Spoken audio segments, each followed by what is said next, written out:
Gencatan senjata selama 10 hari di jalur Gaza ternyata tidak dipatuhi oleh pasukan pendudukan Israel atau IDF. Tank pasukan Israel dilaporkan melepaskan tembakan ke sejumlah warga pada Selasa 28 Januari.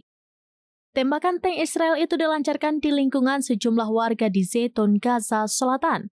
Serangan ini menandai 9 hari gencatan senjata diberlakukan sejak 19 Januari lalu.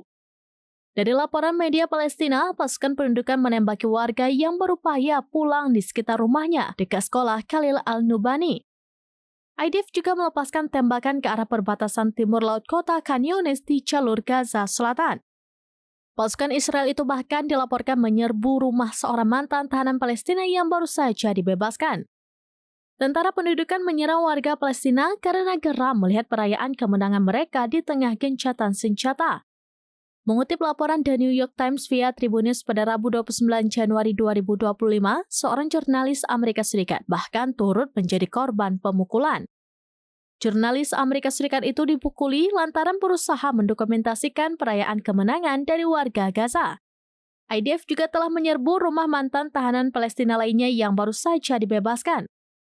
Hal itu sebagai upaya pasukan pendudukan untuk mencegah perayaan atas kepulangan mereka.